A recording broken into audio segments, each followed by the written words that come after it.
Dengan tujuan itu kita dapat menjayakan negara kita.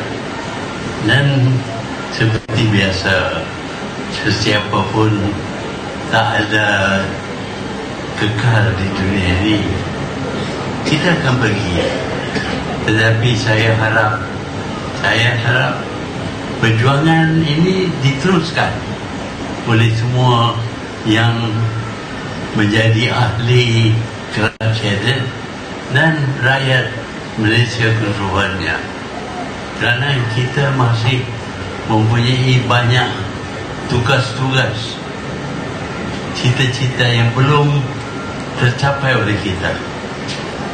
Kita bersyukur negara kita ini mempunyai kekayaan yang tidak terhingga. Tetapi kekayaan itu hanya menjadi kenyataan jika kita berusaha menggunakan segala aset-aset yang ada kepada kita. Allah Subhanahu wa Ta'ala telah menjadikan Malaysia ini sebuah negara yang selamat. Sebenarnya baru-baru ini saya didatangi oleh orang daripada Aceh. Mereka melalui satu malapetaka yang amat dahsyat. 1,000 orang daripada Sumatera meninggal akibat daripada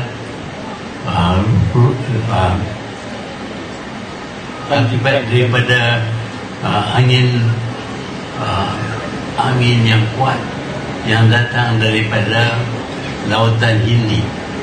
Tetapi Sumatera dan Aceh menjadi pelindung kepada kita. Mereka lah yang menghadapi segala tekanan daripada keadaan iklim.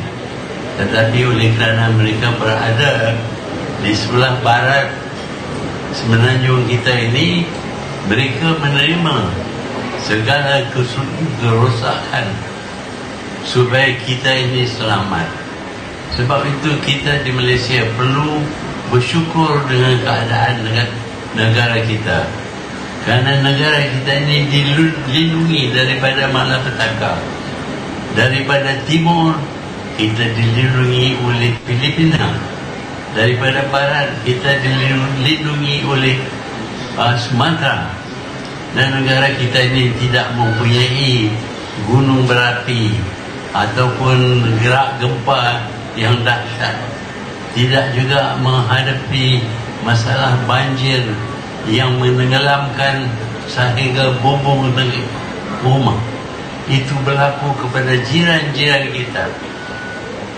Sebab itu kita harus bersyukur dengan nikmat yang banyak yang kita terima di negara kita ini. Apa dianya tanda kesyukuran kita? Tanda kesyukuran kita ialah kita mengguna segala yang kita terima, rezeki yang kita terima ini dengan cara yang baik, dengan cara yang positif, iaitu kita menggunakan aset-aset ini untuk memaju dan membangunkan negara kita, untuk memajukan diri kita.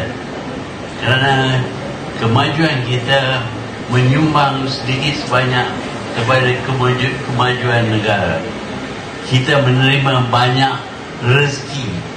Janganlah kita benar rezeki itu diguna oleh pendatang, orang lain, sedangkan kita terus dalam keadaan miskin dan tertinggal. Saya berdoa meminta supaya kita semua menghargai aset yang kita terima, aset dan rezeki yang kita terima, dengan cara kita menggunakan aset itu sepenuhnya. Kita hidup di dunia ini, itu pun adalah satu aset yang kita terima. Dan dalam kehidupan kita, kita hendaklah buat sesuatu untuk kebaikan diri kita, masyarakat kita, negara kita dan dunia kita. Tidaklah baik kalau kita mendapat peluang bernyawa hidup, tetapi kita ketepikan hadiah ini dan kita tumpukan kepada akhirat sahaja. Kita perlu ingat bahawa akhirnya kita akan meninggal. Tetapi sebelum itu, semasa kita masih hidup, naklah kita guna kehidupan kita ini untuk kebaikan yang terdapat di keliling kita. Kita punya environment, kita perlu berusaha sesungguh.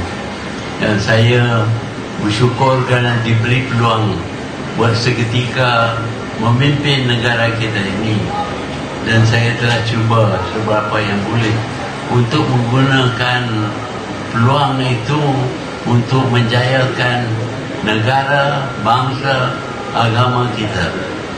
Alhamdulillah, sedikit sebanyak kita telah mencapai kejayaan, tetapi perjuangan ini tidak tamat dengan saya. Perjuangan ini perlu diteruskan. Sebab itu saya meminta supaya terutamanya ahli kelab cetet yang menghargai sedikit sumbangan yang saya buat kepada negara, mereka akan terus perjuangan ini supaya negara kita ini akan berdiri tegak, dihormati oleh seluruh dunia. Itulah perjuangan kita bersama, bukan saya saja. Perjuangan kita bersama untuk melihat negara kita ini dihormati, dipandang tinggi, dan dijadikan contoh kepada negara-negara lain. Saya sekali lagi ucap terima kasih kepada Kelab Cetet, dan saya harap perjuangan yang saya mulakan ini dapat diteruskan oleh ahli-ahli Kelab Cetet dan juga rakyat Malaysia ini, supaya pada satu hari kita akan berdiri sama tinggi, duduk sama rendah dengan semua bangsa-bangsa yang maju di seluruh dunia. Inilah harapan saya. Saya mungkin tidak dapat lihat, tetapi saya akan pergi dengan tenang hati kerana berpeluang untuk meletakkan asas-asas pembangunan negara kita. InsyaAllah kita semua akan mencapai matlamat itu. Sekali lagi terima kasih kepada Kelab Cetet. Terima kasih Kelab Cetet kerana mengadakan perjumpaan pada hari ini. Sekian, terima kasih.